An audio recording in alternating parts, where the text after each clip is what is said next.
Энэ удаагийн дугаарыг ихэд бэлэн боллоо. Манай өнөөдрийн зочноор шинэ Монгол иргэдийн хүрээлэнгийн ерөнхийлөгч Ноён Галуудар оролцож байна. Танд орой минь төргийе. Орой минь төргий. За, таныг энэ нэвтрүүлэгт урих болсны шалтгаан нь саяхан Хятадын Гуанчжоу хотод болсон. Одоо олон улсын экспог үзээ тийм сэтгэл төрлөлд тэр ард түмэнд үнэхээр технологи байна. Технологи гэдэг ямар гайхамшигтай юм гэдгийг дэлхийн нийтэд харуулж байна л. Тэгээд таны сургуулийн хажууд Шинэ Монгол ахлах сургуулийг бол бүгдээрээ мэднэ, бүрэн дэм сургуулийг. Тэгээд Шинэ Монгол технологийн дээд сургууль бас 2 жилийн өмнө байгуулагдсан тийм ээ. Тэгэхээр энэ талаар хоёулаа ярилцлага эхлэе. Тэхүү Монголд өнөөдөр технологи гэж байна уу? Энэ дээр анхаарч байгаа одоо төр засгийн бодлого нь ямар байдгийг, сургалт нь ямар байдгийг. За гоё юм үзэж ирсэн байна. Үнэхээр Монгол улс бол одоо зүгээр л худалдааны улс гэдэг шиг тийм ээ. Зүгээр худалдаан авалт хийдэг, янз бүрийн хийдэг. Тэгээ өнөөдөр бид нар технологи оруулж ирж үйлдвэрлэгч улс болох хэрэгтэй. Ер нь тийм их л яригддаг л да, бодлогын хэмжээнд бол цаасан дээр бол нэлээд сайн буудсан байдаг. Тэгээ миний хувьд бол үнэхээр яг өөрөө чигтэй адилхан. Япон бол бас технологиор бас өндөрлөлтөө. Япон тийм үзэсгэлэнгүүд үзэх юм бол бүр шокнд орно гэдэг шиг юм байна. Тэгээд би ч өөрөө тэр шокийг ингээ үзэж харж ирж явсаар байгаа. Ямар ч гэсэн өөрийнхөө энэ бүрэн донд сургууль, ахлах сургуулийн хөл дээр нь босч ирээд за дараагийн алах юм бол яалтч технологиор орно гэд. Тэгээ өнгөрсөн жилийн 9 сард бид нар Шинэ Монгол технологийн дээд сургууль, Шинэ Монгол техник инженерийн коллеж гэдэг 2 сургууль зэрэг нээсэн юм аа. За. Тий 2 техник инженерийн коллеж бас байгаа юм байна шүү. Бага тий. Энэ нь бол нэг яг Японы Косен гэж яригддаг 5 жилийн сургалтад дунд сургууль төгсөөд 5 жил сурдаг юм. Гараараа юм хийдэг хүмүүсийг хийдэг ийм сургууль. За 12 дугаар ангид төгсөөд орох юм уу? Биш. 9 дугаар ангид төгсөөд 12 дугаар жилийн бэржлэгийг авангаа дээр нь 2 жил сураад ингээд авдаг. Энэ Косен гэдэг. Энэ бол Японы бүр ягаад Японч юу л хийгээд идэнгүүт ийм гараараа хийдэг хэсэг хүмүүсийг гаргацдаг байж идэг. Тэрийг бас оруулж ирсэн юм аа. За өөрөө чи ярьж байгаа тэр технологи гэдгийг хийгнэл мэдээж яг тэр сургалт зүгээр манайх ч юм бол ингээд сургадаг их сургуулиуд байгаа даа. Дээд сургуулиуд. Самбар дээр л онс яриад идэг. Томьёо бодуулаад идэг. Тийм хийгээд идэг. А өнөөдөр тийм практиктай нь хослсон судалгааны их сургууль. Өөрөөр research тийм өөрөө лабораторитой тэрэн дээр юм бодитоор хийж харж хийдэг ийм сургалт хэрэгтэй. Тэгэхээр манай сургууль бол сургадаг их сургуулиас судалгааны их сургууль болно гэсэн юм зорилттой юм байна. Тэгэхээр үнэхээр Монгол улс өнөөдөр хаана явж байна гэж асууж байна тийм. Тэгэхээр үнэхээр бид нар технологи ярих юм бол үнэхээр нөгөө зүгээр бизнес жижиг хэн бизнес хайж явсан хүн чинь бүр нөгөө тэрийг хараад Монгол хүнийхээ хувьд бүр сүүлдээ гутраад технологи эзэмшсэн ард түмэн гэдэг бол үнэхээр өөр байгаа байхгүй. Гэтэл бид нар өнөөдөр тэр тухай мэдгчгүй л явж байгаа байхгүй. Тэгсэн хэрнээ асар олон дээд сургуультай бүгдээрээ хуульч, бүгдээрээ улс төр судлаач, сэтгүүлч болдог. Гэтэл яг нөгөө хийдэг улсыг үүрээд явдаг тэр технологи эзэмшдэг тэр мэрэгжил нь байхгүй. Жишээ нь одоо инженерчлэл гэж бол манай улсад байхгүй юм шиг. За бас арайч тэгж хэлдэг. Ер нь чадвартай мундаг залуучууд их байгаа. Саяхан Монгол Улсын их сургуулийн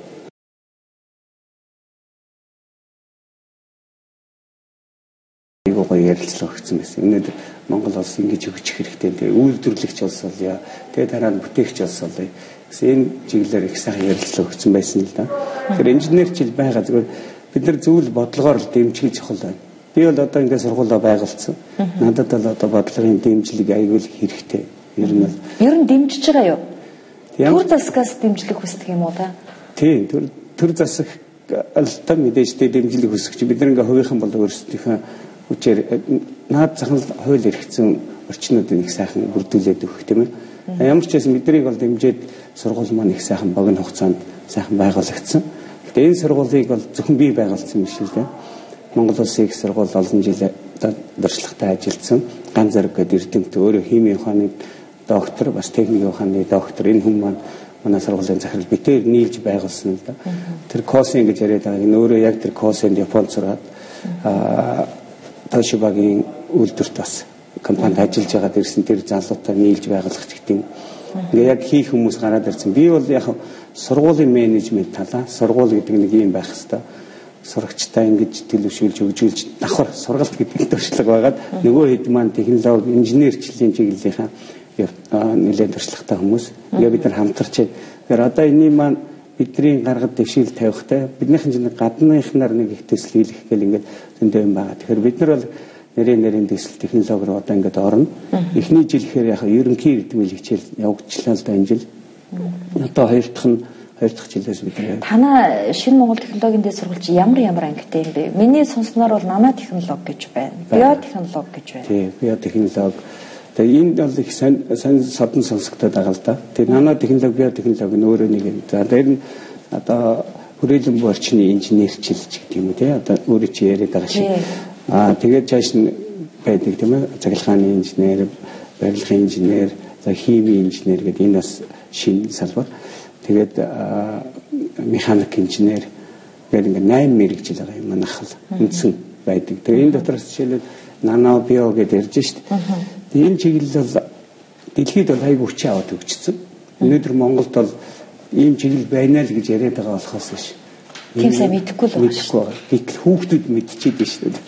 Энийний зах зээл дэлхийд энэ нано инженерийн хүнд ажлын орон байртай маш их байгаа. Ийм мэрэгжилтнүүдээр дэлхийн том компаниуд их дутагдж байгаа. Ийм мэрэгжилтнүүдийг авахыг санал болгож байгаа компаниуд. Гэтэл Монголд байхгүй. Би танаа ахлах сургуулийг төгссөн Бацаа гэж охины тухай олж уншсан.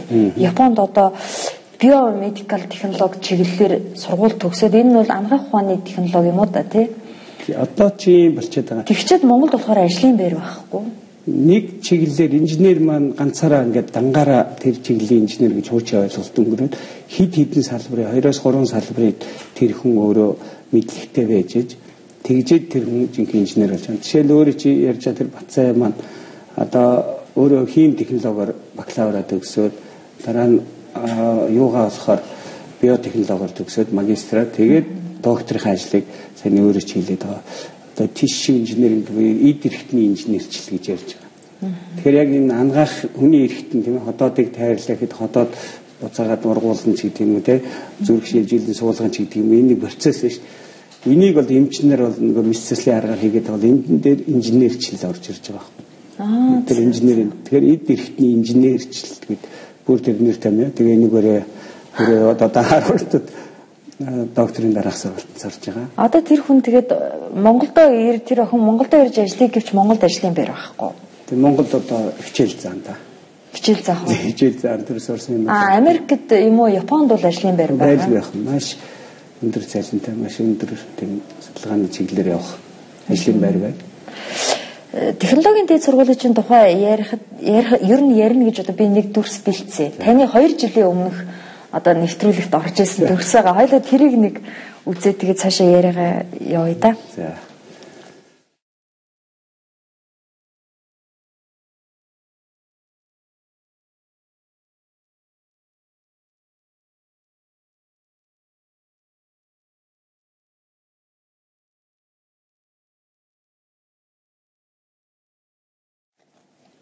За одоо тэгэхээр энийг ингээд энэ дүрсийг харахаар бол таны нөгөө нэг яг сургуулаа барих гэж байгаа тэр зургаа ингэж үзүүлээд ярьж байгаа хэсэг байгаа байхгүй юу? Одоо сайн дуулсан.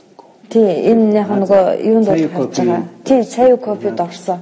Тэгээд одоо бол сургуулаа бол барьсан байгаа ш. Тэр үед бол мөрөөдлөөсөн ингэж харуулад ярьж байсан. Одоо бол сургуулаа барьчихсан байна шүү дээ. Тэгээд 1 жил болчиход. Тий. Тий. Тэгэхээр одоо та тэр үед ярьжсэн манай босго оноо 450 гэдэг. Одоо бол босго оноо нь хэвээрээ юу? Одоо танад тэр сургуульд ороход хүүхдүүдэд өөр юу шаарддаг хэвээр? Ерөөсөө бид нар босго оноо хэвээрээ.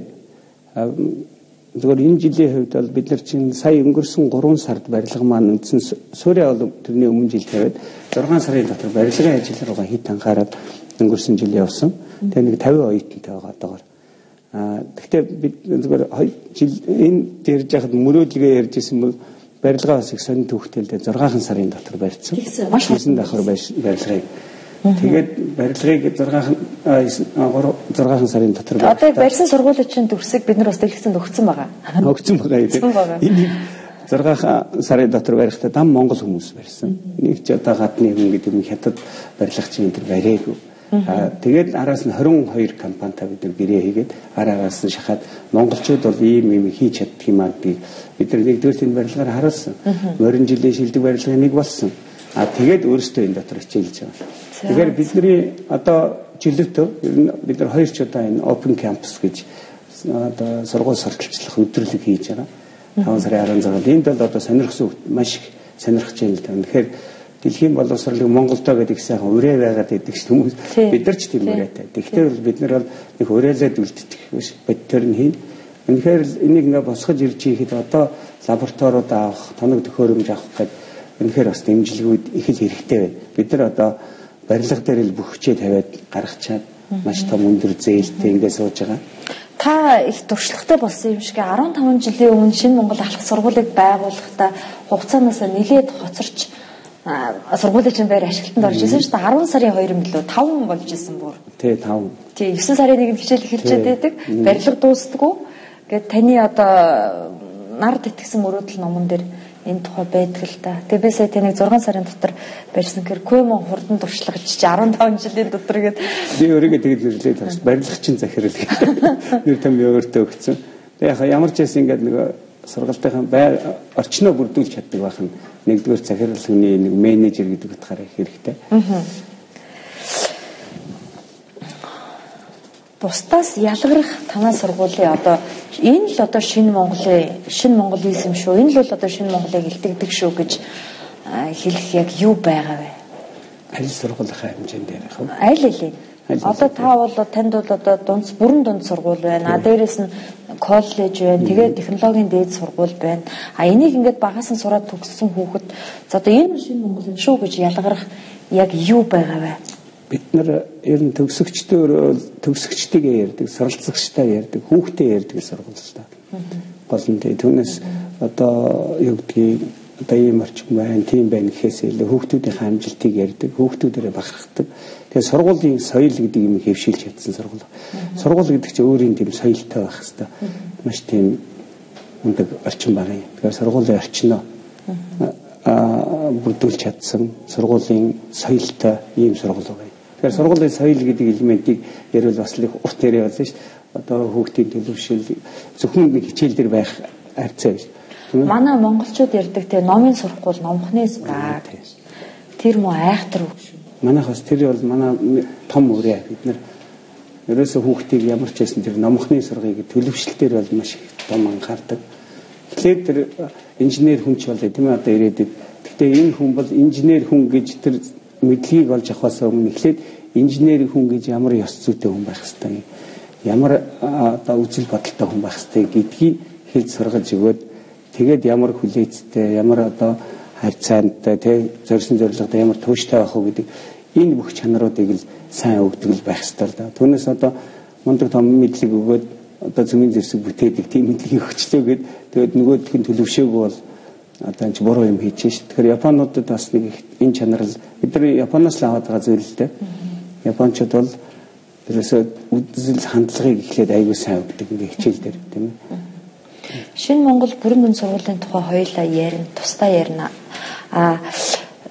Одоо тэр сургуулийг байгуулахдаа таавал одоо Японочдын хөгжлийн нууц нь хүчрэхэг ахлах сургууль байна гэдгийг олж мэдсэн. Тэрнээс тулгуурлаж сургуулаа байгуулсан гэж номон дээр бичсэн байсан л та. Тэгвэл Шинэ Монгол технологийн дээд сургуулийн онцлог нь юу юм? Тэгэхээр бид нар бас л би л ахлах сургууль яг Японы нэг том охиныхаа сурж байсан ахлах сургуулийг хараад би чи их юм практик хүн байхгүй.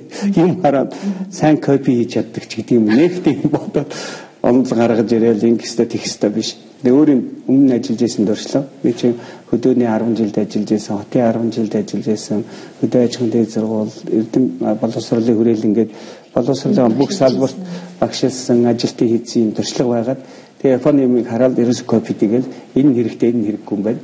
Монголынхаа энийг үлдээгээд явцдаг нэг тийм гүжирмэгч юм нэг тийм сайн холддог юм. Би харин таныг тийм нөгөө одоо боловсролын технологиг одоо яагаад Японоос одоо тагнуулдаж ирсэн гэгч одоо хайшээ. Гэхдээ ямар ч гэсэн тэнд сурж авах хугацаанд та бүгдийг ингээд судлаад сурж авчираад Монголын хөрсөнд буулгаж чадсан л байгаа байхгүй тань. Тэгэхээр одоо би дээд сургуулийн хэмжээнд дээр байгаа. Тэгээд Токиогийн технологийн дээд сургуулийн сургууль. Энийг манай ганц зэрэг захирал маань өөрөө тэнд доктор хамгаалсан юм лээ. Тэгээд сая манай нээлт нийтний багш ирсэн. Одоо энэ 100 гэхэд манай химийн багшийг тэдний сургууль бас мэрэгшүүлж өгөө ч гэдэг юм ингээ урьж байгаа гэдэг. Бид нар бол одоо зоригт бас тэр сургуулийг загвар хийгээл явчихна. Гэхдээ манай сургуулийн нэр чих гоё шүү дээ. Шинэ Монгол технологийн дээд сургууль, англиараа New Mongol Institute of Technology гэдэг New MIT гэдэг нэрлэдэг.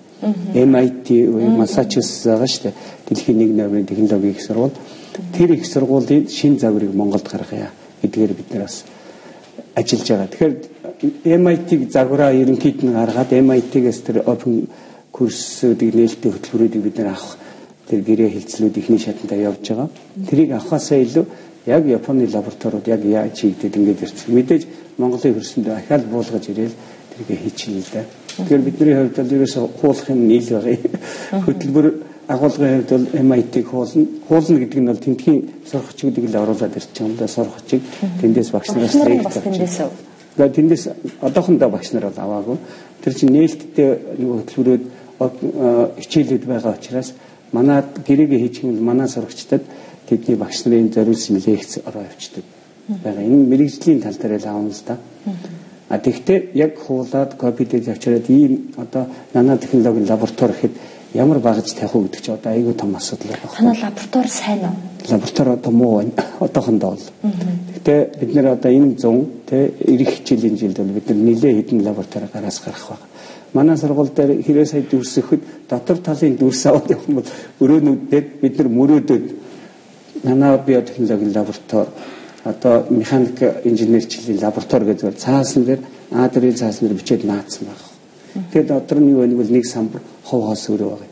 Гэхдээ юу гэж харж байгааг бол энэ нөрөөнд дотор ийм лаборатори болно доо гэдгийг дагаан зэрэг багш вэн жаргал багш бидэд мөрөөдөд тэрийг ингээл яриад явж байгаа.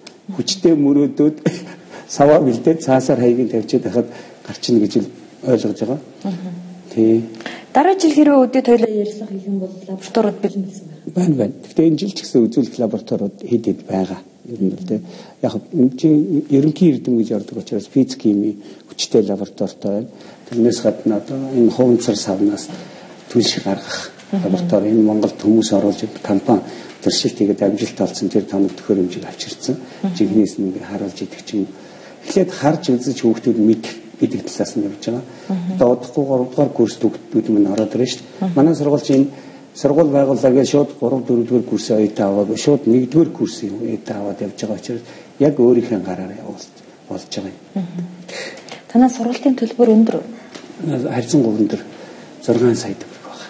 Дээд сургуулийн коллежийнх нь бол 2 сая 500 мянган төгрөг байна. Түрүү хоёулаа халтгаан яриад өнгөрчлөө хүн байхын ухааныг заая гэж. Энэ их чухал болчиход байна л да. Одоо Монголд бас нэг үе бодвол бас одоо дэлхийд нэр хүндтэй сургууль төгс их олон залуус ирж ажиллаж байна. Одоо манай төр засгийн жолоо барьж байгаа хүмүүсээс ч гэсэн тийм хүмүүс нэлээд хэд байгаа л да. Гэхдээ нөгөөдөлд маань тэр хүн хөндлөх хүн байхын эсвэл бүр монгол хүн байхын ухаан дутагдаад байгаа юм.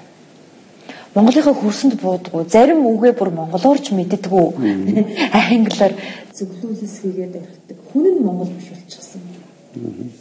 Тэр энэ бол ерөөсөө ерөнхий боловсролын сургууль дээр маш сайн өгөгдөх ёстой зүйл дээ. Бид нар чинь нэг предмет талаа хичээл заадаг л юмаа сургууль гэж үзээд байгаа. Бидний хувьд сая соёл гэж ярьсан төлөвшлийн маш том цогц бодлого байдаг юм байна. Хичээлээс гадуурх ажил дээр хүүхдүүдийг суулгаж байгаа за 7 хоног одоо би хөөч өөрөө бүрэн дундынхаа захирал биш болчлаа л одоо манай захирал Наранбаяр гэж залуу байгаа. Энэ залуу гэхэд одоо улиралдаа нэг удаа сурагчтайгаа уулзсан зөвхөн ангиар нь хүлээж аваад тэг хүүхдээс их сайн сурдаг. Бид нар хүүхдийн амжилтанд хүргэж байгаа зөв төлөвшлөлттэй хүүхдийг аягүй сайн гаргаж ирдэг. Тэр хүүхдийг амжилтын эзэн болгоо тэр хүүхдийн бахархлын гарна. Ихэнх сургуульд бол олимпиадын аврах хүүхдэл бахархаад явдаг ч юм уу онц сурдгаа гаргаад байдаг бол бид нар өнөөдөр хөдөлмөрч тусч хүний төлөө нийгмийн сайн сайхан хөдөлгөөн хийсэн хүүхдүүдийг аягүй хүчтэй олимпиадын аврах болоод ирсэн юм шиг хүүхдүүдийн өмнө гарч сайшааж тэрний дуршлагыг хуваалцаж яриулах тэрнээс эхлэн тэрнээс гадна өглөө болгон захирал үүднэрээ зогсоод менежер үүднэрээ зогсоод мэдлэг оруулж ирж тэгээ коридорт зөрөхөд мэдлүүлнэ. Тэгсээр хүүхэд эхнээс багшигаа хүндлээл мэдлэхээс эхэлнэ. Тэр байтугай манай шавь сургалтын өрөөгөөд Батмөхгөө багш маань бүр энэ бидний ширээ самбар дээр ингээ хөндөй байна. Ерөөс ойртол соёлд олбог дэвсээд жижигхэн ширээ тавиад өөрөө урд нь ингээд завлаа суучаад. За ангидаа юу? Ангид нэг тийм өрөө гаргаж өгөөчгээд тэгээ хөөстэй ирсүүлээд тэгээ хүүхэд орж ирээд цаг сууч. Заавал тэнд хичээл заахгүй. Багш урд нь юм аягаа суучаад хүүхэд өгөж ирээд юм асуучин. Тэгээ баг ингээд нөгөө газар дээгүүр ингээд энгийн байдлаа. Тэгжээж багшаа хоёр ойртно. Тэр багшийн бас философи мундаг. Эхлээд энэ хүүхдүүд маань багшигаа сайн хөндлөх хэрэгтэй. Одоо шав орно гэдэг чинь хадаг барай, шав орно гэдэг. Тэр яг тийм хэмжээнд хүүхдүүдэд ухамсар очижээж тэгээд намайг хөндлөсний эцэст миний хичээлийг байлаа. Тэгээс энэ багш юу юм гэж ойлгохгүй шүү дээ. Тэгэхээр бид нар тэр багшийг хөндлүүлдэг механизмтай залуу багшжсэн ямар ч багш ялахгүйгээр хөндлөнө. Тэгээд тэр хөндлөсөн тэр сэтгэл байсан цагтаа хүүхэд тийм юм багшаас айгүй үлгэрдүүрэл авч явна. Тэгээ хөндлүүлж байгаа багш өөрөө айгүй сайн үлгэр үзүүлэх хэрэгтэй. Бас тийм байх хэрэгтэй. Тэгэхээр багшид бид нар айгүй хэм хэмжээр айгүй тавьж өгдөг л дээ. Багш ямар байх вэ та? Өөрөө хичээл тасарч манай сургууль жишээлбэл гар утас хорилол гэхэд багш гар утасаар ярьж ийм л байх юм багш болохгүй шүү. Багш адилхан гар утасаар. Ухаалаг гар утсыг хорьсон гэсэн танаа сургууль. Тий. Тэр харин өстө ухаалаг алхам болжээ. Энэ сургуулиуд бас нэлээ хийж байгаа. Тийм байлээ. Хэд хэдэн сургуулиуд хорьсон юм билээ. Тэг манайх ч гэсэн ерөөсө ухаалаг гар утас. Одоо бид нар ч энэс зайлс хийхгүй бол хүүхдүүдээ ер нь алдчих гээд байна шүү дээ. Тэр юм руу чи явчихад байгаа. Гэртээч тэр сургууль дээр ч тэр ингээл оролдоо сууж идэг. Ийм хүүхдүүд чинь нэг тийм интернетээр одоо зөндөө юмнууд байж шүү дээ. Тэр факт баримтаа. Би хувийн одоо энэ дунд сургуулиудад нэг юм юу байна? Маркетинг байна гэж ойлгосон. Яасан гэхээр одоо захын хорооллын ч юм уу жирийн улсын сургуулиас олимпиадад одоо гайгүй оролцоод төрүүлж байгаа хүүхдүүдийг аваад багахан хэмжээний тэтгэлэг өгөөд ч юм уу. Тэгээ огт төлбөргүйгээр сургуультай сурахчдаг. Тэгээ нөгөөдөл нь нөгөө элсэлтийн ерөнхий шалгалтын оноо моноогоор нөгөө сургуулаа ингээд үдэн татаад гараа авчдаг. Тийм төрлийн маркетинг бас байгаад байгаа шиг байна. Тийм тэгээд энэ янз бүрээр л ойлгох байх л да. Мэдээж бид нар чинь би өөрөө хувийн сургуулиудын холбооны Монголын дунд хувийн сургуулиудын холбооны тэргүүн гэж явдаг. Тийм ажил хийдэг юм бол. Тэр би бол нэг хувийн сургуулиудаа бүгдээр нийлээд бидэд бас нэг ирэх ашигтай хүмүүс байж байгаа. Тэр утгаараа явдаг. Гэхдээ сургуулиуд маань бас үнэхээр л бас орчин бүрдүүлэх гээд тодорхой тооны төлбөр авж байгаа учраас улсын сургуулиас бас давуу зүйлийг бид нэр тэнд өгөх ёстой. Хүүхдийг бас хүүхдтэй тохирсон авиасын хөгжүүлэхээс эхлээд олон төрлийн сургалт явуулж байгаа юм. Тэгэхээр энэ дотор өөрийн чи хэлээд байгаа. Тэгээ тийм байгаад байх л да. Тийм. Байна. Бүр би аягүй сайн хэд хэдэн сургуулийн жишээн дээрээс хараад эдгээр чи бас маркетингтэй хүмүүс юм байна гэж бодсон байхгүй. Тэгэл тэр хүн сонгож орж ирж байгаа шүү дээ. Өөрөө тэр хүүхэд тухайн хүүхэд маань сонгоод ороод ирдэг. За энд бол миний хуучин сургууль одоо энэ сургуулийг сонгоход надад ийм боломж байна гэд мэдээж тэгтээ бус түүхтийг хаяагүй гэж би ойлгож байгаа. Ойн сургуулиуд маань ер нь өөрсдөө хөрөнгөө гаргаад ингээд их хариуцлагатай ажил учраас би ялангуяа манай холбоонд байдаг сургууль 60-аад сургууль байгаа. Энэ сургуулиуд их хариуцлагатайгаар ажиллаж байгаа болов гэж би бодож байгаа. За уучлаарай рекламны цаг болсон учраас хоёулаа нэг хэдэн минут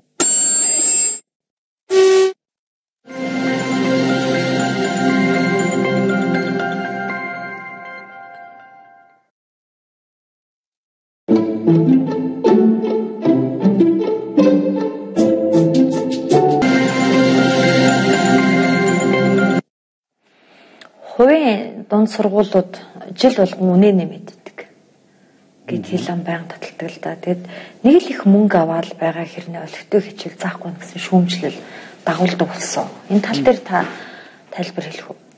Тийм. Энэ нэмэгч одоо угаасаа бараа нэг нэмэгч гэдэг шиг инфляцтайгаа холбож байгаа. Манай сургууль ч гэсэн нэмж ирсэн л дээ. Тэгээ нэмжиж байгаа. Тэгэхээр энэ бол угаасаа багш нарын цалин нэмэгдэхээс эхлээд тэгээд багш нарын цалин нэмэгдлээ гэж ингээл нэмэхэд бид нар цалингаа нэмэхгүй байж болохгүй. За нөгөө талаас тоног төхөөрөмжнийг авах гээд тэг хүмүүс ер нь тийм л ойлголттой байгаа. Тэгээ хувийн сургуулиуд гэдэг нэг сайхан одоо хуулийн сайхан орчин нөхцөл дотор нэг сайхан мөнгө авсан. Тэгээ хүүхдэр тоглосон гэж энэ бол бас их өөр ойлголт юм байна. Бид нар ерөөсөө л энийг хамгаалж байгаа. Жишээлбэл би одоо энэ сургуулийг ахлахсан бүрэн дунд сургуулаа байгуулж яваад нэг 14 жил болж ижил арай гэж нөгөө тавьсан зээл бүх юмнуудынхаа ардл гарч байгаа байхгүй. Одоо жишээлбэл ингээд дээд сургууль сая би байгуулсаа гэж. Тэгэхэд бид нар зүгээр нэгэн дэйн төлбөр ярьсан учраас би ч гэсэн одоо нээлттэй ярих нэг 5 тэрбум орчим төгрөгийн бид нар хөрөнгө босгоод 5 тэрбумын зээл авч байгаа. 5 тэрбумын зээл авахдаа би хаан банкнаас хамгийн хэмт 1.6% зээлийг хаан банк бол биднийг одоо Баатар сайхан захирлын дээр дэмжиж бүр журмаас гадуур гэдэг шиг 1.6%. Жилийн 19.2% баг. Тэгээд 6 жилийн хугацаанд зээл авч байгаа. За тэгээд миний 5 тэрбум төгрөг зээл нь зөвхөн энэ маань буцаагаад би 8.6 тэрбум төлөх байх юм 6 жилийн дараа. Ийм л зээл авчихсан. За тэгээд 8.6 тэрбумыг төлөхийн тулд би өнөөдөр 52 тонтой гэж байгаа юм шиг. Тэр сайн нэг авилга дотор. За одоо би нэг одоо иргэжил би нэг 120 оюутантай максимум авлаа. Тэгээ энийгээр ингээд үржүүлээд бодоод яа дээр нэг багш нарын цалин долоон захилгаан тэгээ тоног төхөөрөмж авах гэдэг ингээд цаашаа. Тэгээ лаборатори нэх юм бол нэлээд лаборатори гэх юм бол ингээд зөндөө цаашаад бүрэн дунд сургууль гэсэн бүгд төр ийм явж байгаа. Ингээд энийг үүсгэн байгуулж байгаа энэ л хөрөнгө оруулж байгаа хүмүүс бол айгүй тийм риск бизнес талаас харах юм айгүй тийм ашиггүй юм хийж байгаа хүмүүс. Жишээл манай найз нар айгүй олон хүмүүс гэж одоо ийм юмтай зуралдаад байх юм. Тэр их олон Японд хэлж бизнес хийгээч өөр юм хийгээч олигтой юм хийгээч хийгээд үргэлж Японд бараа оруулж ирээд заа. Тийм бараа оруулаач гэдэг. Жишээл одоо манай сургууль 5 тэрбумын хөрөнгө оруулсан хүмүүс тий тэрбум марч гэдэг юм ингээд орууллаа. Нэрээ та ийм сургууль байгуулж байгаахийн оронд нэг Япон барааны дэлгүүр нээсэн бол илүү ашигтай ажиллах байсан баг. Тэгээ Япон бараа ч юм уу Япон технологи ч юм уу Японоос нэг юм оруулахад зөндөө явна. Тэрнээс гадна зүгээр Монголдо одоо ингээд 5 тэрбумын хөрөнгө оруулагч байгаа гэсэн шүү дээ. Тэр хүмүүс зүгээр тэрбум төгрөгөө банкнд Монгол банкнд хадгалж. Тэгэх юм бол энэ хүмүүс жилийн дараа одоо 13% хадгаламж хүү болж шүү дээ. 130 саяг аваад сууч шүү дээ. Тэрний оронд ингээд зүгээр сууж иж болмор. Гэтэл энэ хүмүүст би юу гэж хэлж гуйж орсон 10 жил лав та нарт ашиг машигны тухай юм ярихгүй шүү. Энэ нөгөө 5 хөрөнгө оруулагчтай бүр энийг маань хүлээн зөвшөөрсөн байна. 10 жил тэгээд миний хөрөнгө одоо өхмөл хөрөнгө болох юм байл. Тэгтээ танд сайхан нэр хүндлэр ш. Монголд нэг технологи та нар хөгжүүлсэн шүү гэдгийг таны нэр хүнд олж ирэн шүү гэдэг. Монголын хүүхдүүдийн тархинд юм хийсэн. Хүүхдүүдэд юм хийсэн шүү гэдэг. Энэ бол та өөрөө ч гэсэн 10 жил ашиг машиг гэж огт ярихгүй нь шүү дээ. Ярихгүй тийм. Та одоо шинэ Монгол дунд сургуулийг байгуулад 15 жил болоход танд ашиг орсон уу? Ашиг гэж байхгүй шүү дээ. Би чи ерөөсөн тухайн жилдээ гарч ирсэн юм ахаад зээлтэй байж байгаа мөртлөө ахаад зээл тавиал ахаад дараагийн нэг зайлшгүй бие тамирын заал хэрэгтэй бол бие тамирын заалаа барина. Урлагийн заал хэрэгтэй бол тэр урлагийн заалаа барина. Дотор байр хэрэгтэй бол барина. Ахаад дандаа энэ зээлийн дотор л явсаар байгаа л ирж байгаа. Би чи их том зээлийн хүттэй хүмүүс. Тэг ингэж явсаар байгаа. Энэ дотор зүгээр зээлээ пал хийх төлөй гэвэл шууд үнэ шууд нэмж болно л доо. Тэгэхээр би бол одоо манай 2 сая 300 2 сая 400 2 сая 500 гэсэн төлбөртэй сургууль л да. Тэгтээ сая ингээд технологийн дээд сургууль барьлаа гэд бид нэмээд. Тэгэхээр хувийн сургуулиуд яадаг вэ гэхээр энийг сайн ойлгомоор байгаа. Энэ хувийн сургуулийг байгуулж байгаа үүсгэн байгуулагч энэ хүмүүс бол багш нарын цалин юмыг тавиад ингээ яваад цаанаа өөрсдөө маш том юм үр зээлтэй ингээ явж идэг л хүмүүс. Тэгээ эндээс нэг тийм ашиг болоод ингэсэн ерөөсөө би бол байхгүй гэж бодож байгаа. Зүгээр нийтээрээ юу? Тэгээ нийтээрээ гэж бодож байна. Гэхдээ яг тодорхой хэмжээний сургуулиуд ашигын сургуульч 2 төрөл байгаа юм. Ашигын ба ашигын бус гэж. Тэгээ ашигын төлөө явж байгаа сургуулиуд бол бас тодорхой хэмжээний гарч ирнэ. Тэгвэл тэр чинь нөгөө компани шиг явж шít. Татвар энтрээ төлөөд манайх ашигын төлөө сургууль шүү. Тэгэх юм бол тэр өндөр төлбөр тавиад ч гэдэг юм уу. Одоо тэгээд ашиг нь гарч ирээд ингээ явж иж болно. Энэ бол нээлттэй хавь. Би сая таны ярианаас шинэ Монгол технологийн дэд сургуульд бол одоо японочууд хөрөнгө оруулаагүй юм байна. Оруулаагүй. Энэ удаа бол монголчууд. Дам бизнесмэнүүд. Та анх шинэ Монгол бүрэн дунд сургуулийг байгуулахдаа ахлах сургуулиас эхэлсэн л дээ. Гэхдээ нөгөө баг нэгэн холбоо гэж байгуулад тэндээсээ Япон хүмүүс танд асар их ханд өгж бас өөрөө зээл авч 15 жилийн өмнө байгуулж ирсэн тийм. Тэгэхээр энийг дурсах үүднээс би нэг жижигхэн бичлэг бэлдсэн байгаа юм. Яг анх яаж шинэ Монгол сургуульд хөрөнгө оруулалт хийж эхэлсэн бэ гэдэг дээр тэгээ хоёлаа тэр төгсгийг үзээд тэгээ цаашаа яриагаа явуул та.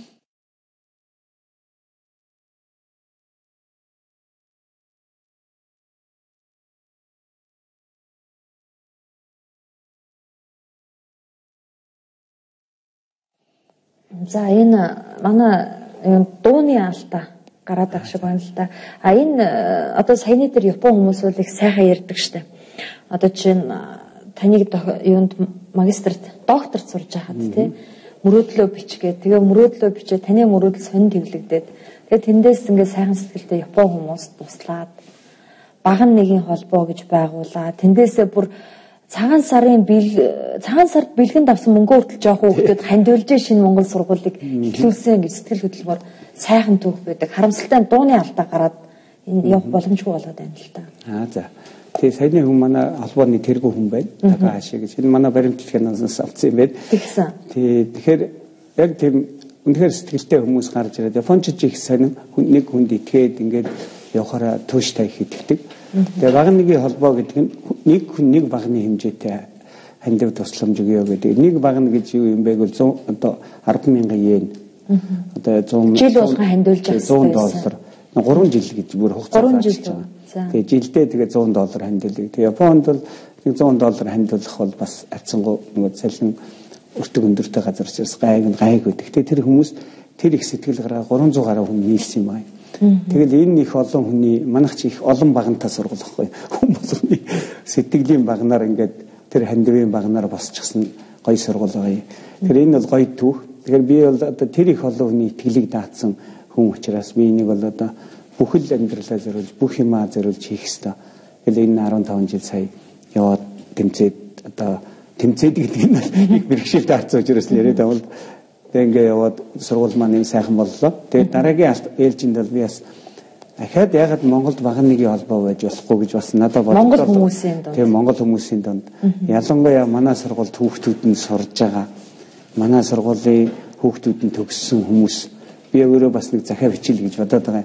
Тэгээд сая ч одоо дээд сургуулаа байгуулъя гэдээ бид нар их яаралтай тэгээд банкнаас зээл аваад орсон. Одоо бол би бөөн зээлийн донд цалингаа тавиханд бол дахиад зээл аваа байж байгаа юм л дээ. Тэр утгаараа би монголчууд бүгдээрээ бас дахиад нийлээ 200-300 хүн байсан ч болно. Дахиад нэг $100 хандив бүгдээрээ өгөл яасан бэ гэдэг ч өрөө гаргаад та тэр өрөө гаргуул дуртай хийх баха. Яагаад гэвэл би танаа нэг төгсөгч охины яриаг олсон. Тэгээд бид нар Японд байгаа төгсөгч нар нь нийлээд бид нар шинэ Монгол овгийнхан гэж өөрсдөө нэрлэдэг. Тэгээд төгсөөд ирж байгаа дүүнэрээ угтаж аваад өөрсдийнхөө байр савнд аваач шалгалтын өгүүлээ сэтгэл санааны дэмжлэг өгөөд явуулдаг гэдгийгсэн. Тэгэд найруулагчид дуу зүгээр болсон уу? За тэгвэл тэр охины ярилцлагыг хоёроос сонсон. Ашгүй дууны маань факт гарсан байна. За шинэ Монгол ахлах сургуулийн төгсөөч Японд суралцж буй оюутан залуус бид өөрсдөө шинэ Монгол овгийнхан гэж нэрлэдэг.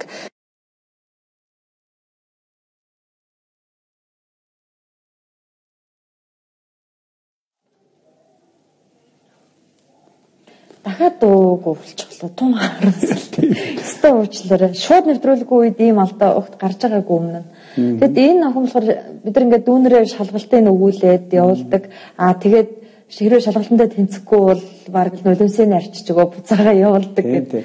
Тэгээ энэ их сайхан санагдсан л да.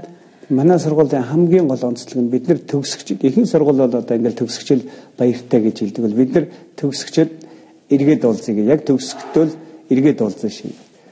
Хэд ингэж хэлдэг. Тэгээ энэ хүүхдүүдийн хараас зөвхөн ганц Японч бас биш л дээ. Тэр нь гадаадын орн дотооддоо байсан ч гэсэн бид нар маш их эргэх холбоо сайтай хүүхдүүдээ хүлээж авдаг сургууль. Тэгээ нөхний яг яриад байгаа бол манай сургуулийн одоо хаанч авахгүй брэнд л гэж ярьж байгаа. Япончууд хүртэл гайхаад байгаа. Энэ Япон гэж улсад одоо нэг баган нэгэн холбооны өвөө эмээнэр болсон хүмүүс маань их дэмждэг ялангуяа юм. Тэгэхээр та Монгол төгсөгчдөө эсвэл төгсөгчдийнхээ эцэг их одоо сурж байгаа хүүхдүүдийнхээ эцэгээр баган нэгэн холбоо байгуулвал амжилттай болох юм байна гэж би бол бодож байна. Би бас нэг тийм сайхан захиа бодоол яваад байгаа. Энэ 6 сар хавьдж байна уу бичээд төгсөгчд маань бас 100 амралт энтрээр ихэрд бид нар зуны сургалт хийдیں۔ Тэгээ тэр үеэр ирсэн үед нэг жоохон компанид ажиллалаа. Тэр 3 жил мэлгэхгүй нэг удаагийн нэг юугаар л ингээ явчих. Би ч бас энэ монголчуудыг би ч нэг сайн үйлд оролцсон шүү гэж хүн бодож явбал аюу сайхан өөртөө ч гэсэн их амьдрал нь капитал тийм сайхан хас жаргалтай байдаг ш. Би сая гэхэд сургуулийн барилгыг босгоход сурж байгаа хүүхдүүдээ ээж аваад хандаж төлбөрөө 3 жилээр та бүхэн өгөх юм бол бид нар дараа жил үн нэмэхэд та нар ямар ч өөрчлөлт нэмэгдэхгүй шүү. Та нар энэ би банкны хөвд баригдаад байна. Та нар надад өгчүүл тэр хөвний зөрөөгөр эн чин найдвартай хадгалагдана гэдээ харилцан хамтран ажиллах бичээд аюу олон эцэг эхчүүд бас дэмжиж хамтран ажилласан дэмжсэн. Маш их баяртай байсан. Одоо би тэр хүмүүсийнхаа нэрийг технологийн дээд сургуулийн хан дээр ингэж өөр ингэж одоо мөнхөлж бичих юм байгаа юм. Хүмүүсийнхаа нэрсийг сая технологийн дээд сургууль байгуулахад манай багш нараас эхлээд аюу олон хүмүүс хандив тусламж бас чадлын хэмжээгээр өгцгөөсөн. Багныгийн холбооныхоо хүмүүсийг би нэг ахлах сургуулах, бүрэн дунд сургуулийн ан дээрээс хийлээд мөнхөлдсөн байдаг. Ер нь хүн бол ийм талархах сэтгэлийг ил мартахгүй л бол. Яагаад багныгийн холбоо гэж нэрлэсэн юм бэ? Тэгэхээр нэг багны хэмжээтэй хандив үргий гэдэг. Тэгээд энэ олон багнууд маань нийлж тулж босхыг гэсэн. Тэгээ энэ хүмүүс их баяртай байдаг. Одоо сургууль нь ингээл өргөжөөл том болох тусам Япон хүмүүс нэг их гоё чанар байна. Бүр л ингээл бахархаал хэвээр уулзахын мөрөөс л болсон. Тэгээд жил болгоно одоо нингажо гэж ярьдаг л да. Шинэ жилийн мэндчилгээний одоо гритинг карт. Тэрийг бол би одоо 300 гаруй хүнд бүгдэнд жил болгон бичдэг. Одоо ч гэсэн ингээд битсээр л ээж байдаг байхгүй. Тэгээд тэрийг маань үзэл их баярлна. Тэгээд буцаага тэр хүмүүсээс надад тэр шинэ жилийн мэндчилгээ атгэрээдэд ирдэг. Тэгэхээр ерөөсөө хүн гэдэг чинь нэг юм харьцаагаал ач тасыг ерөөсөө ингээд мартахгүй л явах юм бол амжилтанд хүрээд идэг. Энийг бол Япончууд өөрсдөө их чухал чанар гэдэг. Манай монголчууд нэг бизнес нэг хамтарч ажиллаа мартчихдаг бол би яг завгүй байгаа ч гэсэн тэр захиал ядч нэг биччихэд идэг те жилдээ нэг захиал. Японоор тэр нутгаар очих юм бол тэр хүмүүстэйгээ заавал нэг яаруу сандраач гэсэн нэг ороод уулзаад би энд ирсэн байгаа шигээд их уулзах дуртай. Нэг өдрийн цай хамтдаа идэж уучигээд тэрэн дээр их баярлдаг. Тэр болгон дээр нь очичаас хүүхдүүд маань ийм амжилт олж байгаа шүү. Ийм доктор хүүхэд гарлаа шүү. Ийм төгсөгч, шилдэг төгсөгч гарлаа шүү. Японы сургуулиудад төгсөхтэй шилдэг энэ төр болж байгаа хүүхдүүд бий. Тэгээд тэр энтрийнхаа бичлэгийг тэднийг миний хувьд бол манай багш нарын хамт олон ялангуяа манай одоо шинэ гүйцэтгэх захирал маань их мундаг залуу л да. Энэ бүх холбоог аяйгүй нандин сайхан авч явж чадчих байгаа. Тийм учраас энэ холбоо их сайн явж байгаа. Тийм холбоог монголчуудын дотор бий болгочвол та бол нэлээд саад бэрхшээлийг туулж энэ сургуулийг бол байгуулсан юм бэ лээ. Би таны номон дээрээс уншсан. Тэгээд Японд одоо гэр бүлээрээ очиод гэр бүлээ тижээдэг, өөрийнхөө сургалтын төлбөрийг төлдөг. Тэрний хажуугаар сонин зарж исэн, бааранд зөөгч хийжсэн гэл тэр бол түүхээ битсэн байсан л да. Их сайхан санагдчихсэн. Тэгэд энэ бүхнийгээ та харин өөрийнхөө одоо шавнарт те дунд сургуульд одоо дээд сургуулийнхаа шавнарт ярьж хэлж тэдний одоо хүн хүсэл мөрөөдлөө ингэж биелүүлэхийн төлөө ингэж ажилдгийг шүү гэдгийг та ярьдгүү, хэлж өгдөггүй. Хэлгүй яах вэ? Одоо тэгтээ нөх өөрийгөө ярихтаа биш байгаа. Тэ ер нь зүгээр бодит жишээ нь бол байгаа. Тэгтээ энэ хүмүүс одоо би бол эхний хүүхдүүдэд ер нь зөв номоо бичээ гаргацсан хүүхд багш нар маань ингээд үзүүлээд байна. Тэрнээс гадна яг надтай адилхан манай төгсөгч хүүхдүүдээс өөрсдөө яваад бүр яг багшийнхаа нурууг Японд нэг аавынхаа нурууг харж явна гэдэг үг байдгийг. Тэр шиг одоо багшийнхаа нурууг хараад би багшаа ийм амжилттай явж гин гэсэн хүүхдүүд зөндөө байгаа. Тэд нар бас тэтгэлэгтэй явсан ч гэсэн бас л тодорхой хэмжээний юу үзэж байгаа юм бэрхшээлийг даван туулжаад. Тэгээ энэ бэрхшээлийг л яг ойрхон өнгөрсөн жилийн чи анх эгч нар төгссөн. Өмнөх үеийн чи анх эгч нар ийм байна гэдэг их ойрхон яриахаар хүүхдэд айгүй хүчтэй нөлөөлж байна л да. Тэгэхээр тэр энэ яриа чинь манай сургуулийн бас их онцлог. Хүүхдүүдийг тийм хүчтэй мөрөөдөлтөй тэг сэтгэлийг хаттай болгоод байгаа юм. Тэр энэ яриа бол зайлшгүй хийгддэг. Тэтгэлэг гэснээс та хичнээн монгол хүүхдийг Японд тэтгэлгээр сурна. Тэг нийт манайхыг төгссөн Японд хэд бол 282 хүүхэд байна. Яг одоогоор 282. Энэ 282-ийн 120 юу байгаа юм? Тэтгэлэгтэй. Японы засгийн газар их. За. Тэгэхээр үлдсэн 162 нь манай сургуулийн тэтгэлэгтэй буюу одоо миний гарын хэсэгтэй одоо манай Наранбаяр захирлын гарын хэсэг. Танай сургууль бас тэтгэлэг өгд юм уу? Тий, одоо манай зөвхөн шинэ Монголын төгсөгчид тэтгэлэг өгнө гэсэн тийм хэд хэдэн ивент итгэж байгуулга байгаа юм. За. Гэхдээ энэ бас их том түүхээр бас л том зүтгэл хичээл зүтгэлээр бий болсон л да. Сайн энэ охин ярьж байгаа энэ яриаг гүйцэд гарсан бол энэ охин бас л яг ярьсан л байх хэвээр. Тэгээ бид нар энэ ивент итгэж үнэхээр талархдаг. Тэр эхлээд анх 3 хүүхэд төгсөн. Тэгэл жилд 3 хүүхдийг 2 жил өгөөл гэл ивент итгэж гарч ирсэн ивент итгэж маань яг хагас жилийн дараа надыг иргэд дуудаж уулзаад загалаа тархах шиг яг энэ 3 хүүхдтэй иргэчид бид нар 5-ыг авъя. Тэгээ тэрний дараа жил дахиад 5 хүүхдтэй болсон чи яг энэ шигээ ахад нэг тэр хүмүүс чи юу гэдэг ч юм бэ нэг одоо хүүхдийн чанар нь унж гэдэг юм уу янз бүрийн хүүхд ирэх байхсан чи манай хүүхдүүд бусад тэтгэлийг авж байгаа бусад орны хүүхдээс их ялгаатай өөр юм. Эдгээр үнэхээр нэг талархах сэтгэлтэй тэгээд эхэлж ирэхдээ хичээ Япон ойлгомж муу байх гэх юм уу янз бүрийн санаа зовхон байхад маш богино хугацаанд эдгээр өсөх юм. Тэгээд тэрний дараа жил 10 хүүхэд аваач гэдэг юм. Энэ шугамаар ингэж яваад хэдэн жил үргэлжлэв? Одоо ингээд энэ маань нийт 12 дахь үеэ сая бид нар өглөө. За 12 хүүхдийн 162 хүүхэд бол одоо 12 төгсөлтийн 12 төгсөлтийн. Одоо манай 13 дахь төгсөлт дараа жил явна. Тэгэхээр энэ хүүхдүүдэд олгосон мөнгө маань за өмнө нэг ярьдаг юм л да. Энд тэгэхэд нэг 10-аад сая доллар болж байна. Тэтгэлэг.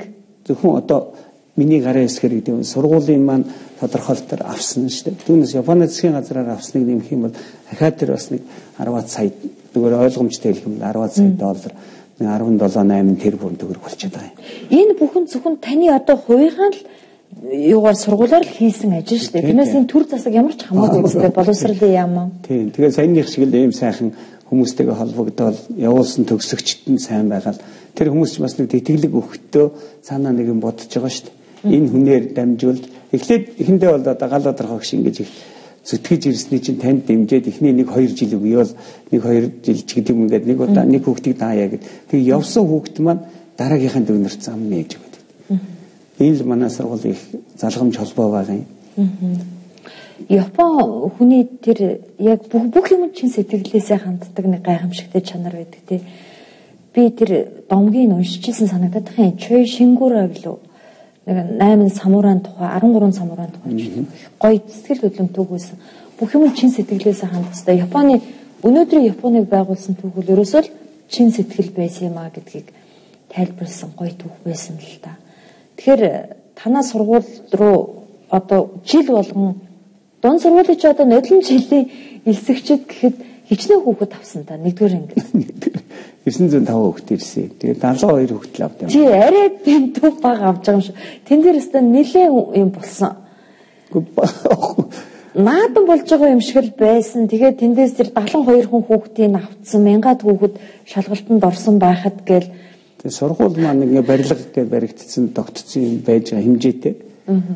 Тэгээд бүтцэд гэдэг шиг ангийн тэгээд тэнд бага анги нэг 72 нийтдээ нэг 100 төгөлт авах юм л да. Тэгтээ багш ажилчдынхаа хүүхэд хамтран ажилтдаг байгууллага бусдыг аваад тэгээд шалгалтаар бол бид нар 72 хүүхэд авна. Тэгээд энд бол одоо 905 хүүхэд ирүүлсэн зарим эзэх бухимдаад ах шиг байгаа. 72-ыг авах гэж 900 хүн ирүүлээ гэдэг 900 хүн ирүүлээ гэдэг надад загнаад байсан л да. Тэгээд би хэдэн хүн ирэхийг бол мэдэхгүй шүү. Тэгээд тэр нь яг шалгалтын төлбөр гэдэг нэг 50,000 төгрөг авсан бид нар шалгалтын хураамж. Тэгэнгүүт энэ их хүнтэй тэгээ нөгөө ирсэн хүүхдийн тоогоор үржүүлэхээр амар их мөнгө гараад тэрээр бас загнаад байсан. Тэгээ би тэгжсэн бид нар бол нэг тооцоо байж за нэг 2-300 хүн ирэх байх. За энэ хүүхдэд зориулдаг шалгалтыг шударга авахын тулд ерөөсөө сургуулийн багш нарын ажилладаг гаднаас баг бүр ийм мэрэгсэн баг авчираад тэгээд эдгээр хүүхдийн нэрийн шифрээр тэгээд тэр хүмүүст бас өндөр цалин мөнгө өгж багийг ажиллуулна шүү. Тэгээ 1 өдөр аваад дуусчихдаг 5 өдөр авдаг.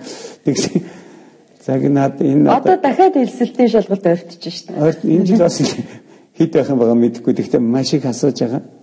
Тэгтээ энэ би бол 72 хүүхдээ л авна шүү дээ. Тэгээд энд одоо хэд ирэх нь бол мэдэхгүй. Тэгэхээр жишээл 1000 ирчихэд хүн загнаад байгаа. Та одоо 72 хүн авах гэж 1000 хүн бүртгэл хандгийн анги байхгүй мөн чи байхгүй гэсэн чинь та. Байхгүй ш төлбөр авч байгаа юм чинь төлбөр авч дээрээс нь хандаа авч болохгүй.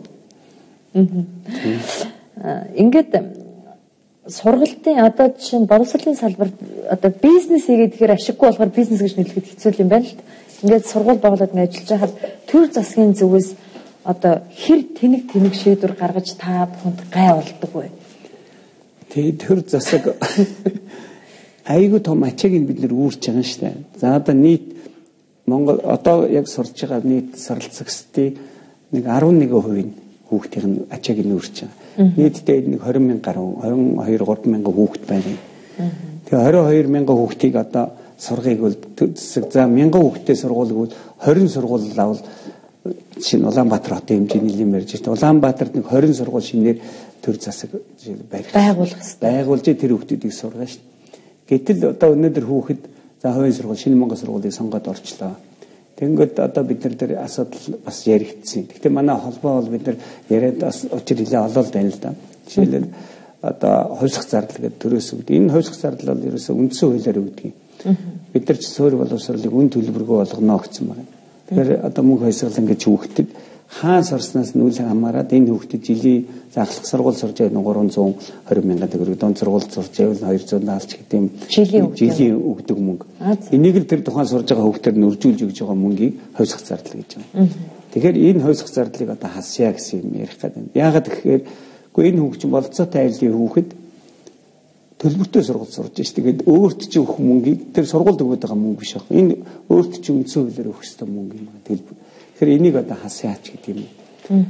За тэрнээс гадна хувийн сургуулиуд их онцлогтой гадаад хэлийг жишээлбэл багаас нь зааж байгаа сургуулиуд байна шүү. Тэгвэл энэ гадаад хэлийг заалахгүй гэдэг чинь. Сайн нэг хэсэг тийм юм байсан тийм. Тэрнээс гадна хүүхдийг юу гэж байгаа багаас нь янз бүрийн бид нар чинь одоо төлбөр авч байгаа хэмжээгээр олимпиадын төрт бэлддэг янз бүрийн одоо гүнзгийр хийсэн тусгай мэрэгсэн юм сургалтууд ингээд явж явах тэр бүгдийг маань хаанч гэдэг юм. Эсвэл бүр нэг хэсэг одоо байгалийн ухааны бидний одоо манай сургууль бол хийм пиццгийг аяг өвчтэй явж байхад нэгдсэн байгалийн ухааны хичээл заана. Танаа заавал энийг орос хэл заавал заах хэрэгтэй. Нэг хэсэг ингэ заагаагүй л дээ. Тэгтээ яг торгуулаад бол өнгөрсөн. Гэх мэт тий торгуулаад орос хэл заахгүй торгод юм. Угаасаа ингээд шийдвэр гарцсан байгаа. Журам гарсан. Орос хэл заах гэсэн. Манайх заах ямар ч нөхцөл байхгүй. Тэгээ тэр журам чинь нэг 2 жил өвчөр 2 жил торгуулаад тэгээд угаасаа явцгүй журам учраас зогссон л доо. Гэхдээ яг энэ бол тухайн нэг мэрэгжилт юм тухайн хүмүүсийн нэг амбицаар заавал одоо 2 дахь хэл орос хэл саяхны явдал шүү дээ. 2 3 жилийн өмнө явдал байна. Тэгээ заагаагүй би 2 удаа бол 60 мянган төгрөг заалгаагүй тэгээд торгуулаад өнгөрсөн төвхтэй. Тий. Тэгээд ер нь бол төр засаг энийг аягүй сайн дэмжих хэрэгтэй. Бидний ачааллыг үүрч байгаа учраас дэмжигээд одоо багш нарыг бас нэгэнт одоо ам нээснийх гэдэг шиг жишээ нийслэлийн засаг даргаас ингээд одоо 20 багшийг одоо сая төгрөг ч гэдэг юм 2 сая төгрөг шилдэг багшийг шагнаа гэхэд хувийн сургуулийг шууд хасчдаг. Тэгээ энэ бол ингээ багшид өгнө. Тэгэхээр бид нар бол хэлж байгаа юм. Ачааллыг 10%-ийг үүрч байгаа. Тэгэхээр бид нар тийм шагналын сангийн 10% нь манад ирье. Бид нар илүү өсөхгүй гэдэг. Тэгээ ингээд арайг тохиролцоонд түрээ за үгүй гэчихэд яг өгөх болохоор тэр нь биднэрт дамжихгүй яваад улсын сургуулиудад өгчөөд бид нар явж очиод хэлэхээр үгүй та нар чи өгсөн биш хугацаанд боссон шүү дээ. Та нар бол бололцоо нэ тий юунаас хүүхдүүдээс мөнгө авчдаг гэд гадуур хадал байд юм байна л та. За сая монгол хэлний тухай хууль батлагдсан. За тэрэн дээр 6 дугаар ангиас нөгөө монгол бичиг уламжлалт монгол бичиг заагаад эсэлтийн ерөнхий шалгалтыг бас монгол бичиг оруулчихсан гэдэг. Тий. Энэ шийдвэрийг та юу гэж бодож байна? Бид нар уг нь монгол бичгийг Монгол улс ерөнхий боловсролын сургуулиас нутагшуулах гэж л одоо өчнөө жил хичээсэн. Энэ нь ерөөсөө нутагшаагүй амжилт олоогүй шүү дээ. Тэгэхээр саяны хууль дээр бол бид нар бас нэлээд явсан л да. Тэгээ яг монгол бичгээ ингэж үзэж уншиж мэддэг байх. Бид нар энэ үзэл хандлагыг л ерөөсөө эсэргүүцэх. Энийг бол дэмжиж байгаа. Зүгээр яг очиод өнөөдөр ингээд яг монгол бичгийг ингээд заах тэр хичээлийн цаг нэлээд их нэмэгдээд одоо нэг бичиг сурах гэдэг шүү дээ. Бид нар чи бичиг уншиж бичдэг. Тэгээд нөгөөх нь ахаад олон цагийн бид нар математикийн цагаас ч юм уу бусад хичээлийн цагаас хасагдах хэрэг гараа. Тэгээд нөгөөх нь эсэлтийн шалгалт нь тодорхой хуваар орж ирнэ гэдэг. Тэгээд энэ жилийн интерес бол одоо орох юм бол тэр бэлтгэгдээгүй ерөөсөө. Эний чинь бид нар нэг 3 жил 4 жилд л үзэл болчиход байгаа байхгүй юу? Хүүхдүүд одоо өнөөдөр уншиж байгаа шүү дээ хүүхдүүд мэдээд байгаа. Зүгээр энийг эцэст нь айж шалгах нь одоо ямар байдаг. Нөгөө талаас бас саяны монгол хэлний хууль дээр бага ангиас нэг англи хэл гадаад хэл үзэх юм бол ерөөсөө монгол бичгээ мартсан монгол үндэстэн биш болно гэдэг шиг төвшрөл бас яа 5 дугаар ангиас л заана гэд жишээлбэл хуулийн заалт орж ирж явах жишээлний тийм ээ. Гэхдээ нэгээс үлдсэн тий. Тэгтээ яг гадаад хэлний одоо тусгай зөвшөөрлөлтөй гадаад хэлээр сургалт явуулах тусгай зөвшөөрлөлтөй сургуулиудад бол үлдсэн байгаа л да. Тэгээ энэ энтер шиг ийм зүйлүүд энтрийг бол ингээд хуульчлаад хүн сургуулиудын хувь хүний эрх биш. Тэр хувь хүн хүүхдээ би багаас нь англи хэл эзэлье гэдэг эцэг хчиг өөрсдөө хүссэн хүмүүс байгаад тэр хүмүүсийн эрх ашигыг шууд хуулиар хөндөөл хаан богд болчихдог. Тэгэхээр ийм заалтууд энтер гэсэн ийм орсон юм хийхгүй. Ер нь тэр зэсэг бол яг голын барид байхгүй бол их шинжил хийж байгаа, их шин юм хийх гэж байгаа гэж нэг талаа барил хит туушрал ирэхээр л боловсрал маань өөрөө хямраад эхэлж байна. Бас болооч гэхээр болохгүй. Тэгсэн хэрнээ гай болох юм бол болдгол юм байна л да манай төрдс. За тэгтээ нэг сүйттэй гай болоод байгаа юм байна л да. Дардл учруулаад идэм байна л да. Үе. тий шалгалт янз бүрийн юмнууд бол нэлээд бий ер нь. Гэхдээ бид нар бол бас одоо хувийн сургуулиуд учраас тэгээд бидний чинь бол хянах тал дээр нэлээд бас сайн ажилладаг шиг байгаа. Дэмжих тал нь урдсан байгаад байна. Багтаад байдаг, хянах нь их болоод байдаг. Хүүхдүүдийн одоо ингээд нэгдүгээр ангид хүүхдээ оруулах гэдэг явахаар ихэнх хувийн сургуулиуд одоо математик гадаад хэлний өнцгөрөлсөн сургалттай л гитсэн байх. Тэг хүн болгон математикч болдог бай, хүн болгон за яг хэлтэй байх шаардлагатай л байх л та. Хүн болгон математикч болдог байл гэдэг шүү дээ. Тэгээ одоо тийм сургуульд эцэгчүүд эсвэл хүүхдүүдэд өгөх учраас эрэлтэн байгаа учраас байгаад идэм болов. Би энийг бүр өстө гайхаад идэм. Тэгэхээр тухайн сургуулийн манайх бол одоо бас тийм гадаад хэлний трийг бол багаас нь заадаг ч юм уу. Бага ангийн хүүхдийг тэр олимпиадад бэлдэн ч гэдэг юм тийм сургалт ерөөсөө хийдгүү. Бага анги бол ерөөсөө сурах арга барил төлөвшөх гэл. Сургууль болгон өөрийн менежмент, өөрийн бодлого байгаа. Тэгэхээр одоо орос хэл дээр сургалтаа, англи хэл дээр сургалтаа гэдэг тухайн сургууль тэр талаас эхлээд нэг тухайн нэг хэсэг чинь тэр чиглэл нэлээ эцэг эхчүүд сонирхдаг байсан. Одоо ч гэсэн тэр сонирхол нь байгаа. Тэр хүмүүст зориулагдаж бий болоод байна л. Гэхдээ энэ хувийн сургууль чинь одоо яг зах зээлийн жамаараа төрөөс ирж үүдийг барих ш дэмжээд өгж байгаа бол баригдахаа хөрвөл дорол баригчин. Ерөөсөө тий сонголт хийхгүй эцэг эхчээ сонгох уу гэл ингээл харж байна. Манай сургуулийг 900 сонгож илээ дараа жил сонгохгүй болчихыг үүсэхгүй шүү дээ. Та энэ 12 жилийн сургуулийн боловсролыг юу гэж боддог вэ? Энэ арай л дэндүү урт шүү. Одоо улсын сургуулийн хөтөлбөр бол арай дэндүү урт юм байл шүү. Тэр 1 2 3 дугаар анги бол залхааж хийж ял шүү. Ер нь бол дэлхийн жишг л олон улсын жишг гэж байгаа юм л да. Ер нь хэдэн жил сургад юм бэ гэх. Энэ 12 гэдэг нь их дийлэх давуу энэ голцсон. Тэр 12 дотор нь бүтцэн бага сургууль нь хэд байх вэ? Дунд сургууль нь хэдэн жил байх вэ? Ахлах нь хэд байх вэ гэдэг л тэр улс бүрний их онцлог байгаад байгаа юм. Тэг манайх ч эхлээд 10 жил байж байгаа. Сая 10 жилээс 12 руу орохыг их огцом хийгээд огцом хийх дотроо нөгөө бүтцийн саяны миний хэлсэн бага сургууль хэдэн жил байх вэ гэдгийг дээш тоош нь хэд савлуулаа ажиллаа л да. Тэг энэ чинь нөгөө яг багш сургууль дээр аюу том хямрал авчирчаад одоо энэ байдал үүсгэж байгаа юм. Түүнээс энэ 12-ыг бол одоо урт тэсхийг бол энэ олон улс нэгэнд бүхэл одоо биднээс илүү дуршлагтай улсууд тэнд 12 байх нь оновчтой зөв юм байна гэд оруулаад ирсэн байхад би бол нэг урт гэж санагдж байгаа чинь бага сургуулийг сунгаад байвал 4 жилээс юм манайх ч 5 жил болгочихж байгаа. Бага сургуулийн багш нь 4 жилийнхаа л имийг заахаар бэлтцсэн байгаа юм ер нь. Гэтэл 5 жилийг заах болчиход байдаг. Тэр байтугай бүр 6 жил сонгох байсан шүү дээ хэсэг. 6 жил 6 3 3 гэдэг юм. Тэрэн дээр бол би асар эсэргүүцсэн. Тэгээ тэр зүгээр эсэргүүцэх ганцхан шалтгаан нь хэлэхэд бага сургуулийн багш дутчихж байгаа байхгүй юу? 4 жил байсан юм чинь 5 жил болоод 2 жилийн дараа ахаа 6 жил болгоод бага сургуульд ажилладаг багш нарын тоо дутаад дунд сургууль нь хасагдж ирж байгаа. Одоо нэг бор ном байт юм да 2008 онд гарч ирсэн. Боловсролыг 12 жил шилжүүлэх ном. Тэр дотор улаан цагаан дунд сургуулийн багш 1000-аар дутна. Бага сургуулийн багш 2050-аар илүү дутна. Дунд сургуулийн багш 1000-аар дутна гэдэг. Илүүд нь 1000-аар илүүдж байгааг шууд одоо юу гэдэг ажлаас нь хална гэсэн үг шин. Ажлыг болгоно. Нөгөө дутагдж байгаа хүний яаж болох вэ гэхээр тэтгэврийн багш нарыг буцааж авна.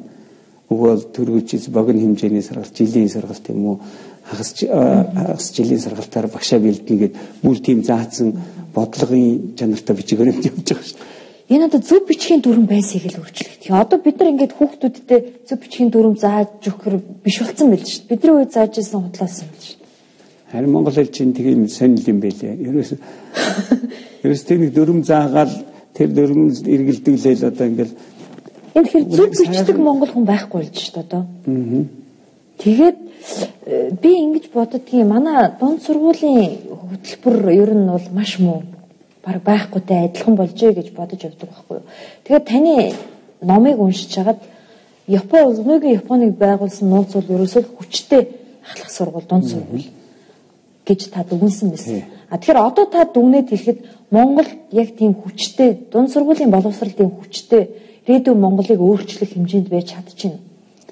Тэгэхээр бид нийлэнхэд нэг ижил хэв шинжил юм дээр ингээд бүгдээр нэг ижилхэн хайрцагт орчод байгаа байхгүй.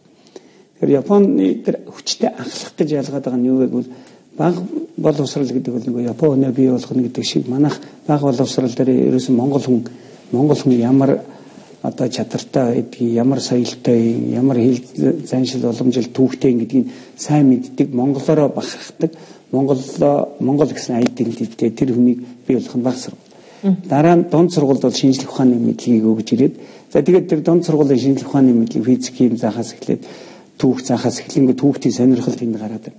Тэгээд тэрнийхэн дараа нь ахлах сургууль нь харин за энэ бол дээд сургуулиар явах юм. Япон одоо дээд сургуульд ордог нь 45% байдаг. Төгсөгчдийнх нь ятсан сайхан манай ч бүгдээр орчдөг. Тэгэхээр дээд сургууль тэр их байгаа байхгүй. Тэгэхээр тэр зааг одоо хүмүүсийг англиар хаана явуулах вэ? Дунд сургууль төгссөнийхэн дараа ахлах сургууль нь тухайн нэг аймаг байна гэж бодъё. Би Ямагата гэж аймагт амьдарч байсан. 16 ахлах сургууль. 16-аа өөр өнгөтэй ахлах сургууль болж. Ахлах сургуульд орсон хүүхд чинь галт тэргээр одоо жишээ нь толгойтоос хотын төв рүү өрөөдөрж болно, хотын төвөөс амгалан руу явчих болно гэдэг шиг хатуусан цугаа явах насанд хүрч чинь. Одоо Японч бол унаа авч галт тэрэг сайтай. Тэгээ хүүхдүүд сонирхсан ахлах сургуульд орно. Тэрний ерөөсөө тэр 16 сургуулийн 6 л дээд сургуульд ордог хүүхдүүд бэлддэг. Бусад 10 нь бол хөдөө аж ахуйн ахлах сургууль гэж байж байгаа. Тэнд мичний хөдөө байсан байхгүй ямар гэдэг. Тэгэхээр тэнд хөдөөнөөс тэр одоо манай ч хөдөөний сургуулиуд бол ялангуяа тэр мал аж ахуйн чиглэлээр нь хүүхдээ бэлддэг, мэрэгшүүлээд тэгэх юм бол сайхан малчин төрчих гээд байгаа. Манай тим байх тэр хөдөөний хүүхдүүд ч гэсэн нөгөөний төний дэгшгэлээ заагаал нөгөө шалгалтанд бэлдсэн сургалт байгаа даа. Надад нэг ийм хөдөөний хүүхдтэй ярилцсан шүү дээ. Сурлага сайт юм шиг байгаа. Мөсийн нано технологи ангийг авчлаа гэд ирсэн. Тэгэд фөө яасан гоё анги авсан гэж битггүй. Нэг ийм л ангид орчлоо одоо. Яана гэж гисэн. Тэгээ чи ер нь юу болох сонирхолтой юм гэхээр би ч мал байх та. Харамсалтай. Тэгэхээр яг таны над яриад байгаа тэр юу л хэрэгтэй юм байна л та. Энэ тэгэхээр ахлах сургуулийг тэн дээр нь ангилж өгөөд тэгээ энийг ихэнх ингээ хувийн сургууль. Ерөөсө хувийн сургууль нь ахлах талдаа л хүчтэй. Төр нь тэр суур боловсруулаа барьчаад ахлах дээр нэм гаргаад ирэнгүүт зөвхөн ингээд ирээдүйд худалдааны ажилтан болох хүмүүсийг бэлддэг ахлах сургууль байлгаад тэднэрт тэр насанд хүртэл боловсруулалтын өгөх замдаа тэр худалдагч хүний байх ёстой өөртөө шингээх ёстой тэр нэг одоо дадал зуршлын айгүй цаагаар нөгчдөг байхгүй. Тэгээ тэр хүүхдээр төгсөөд би худалдагч явал нэг байгууллагт орно л гэж бодоо явж. Би бол ногоо тарьдаг ажиллаа хийх юм л орлоо гэл.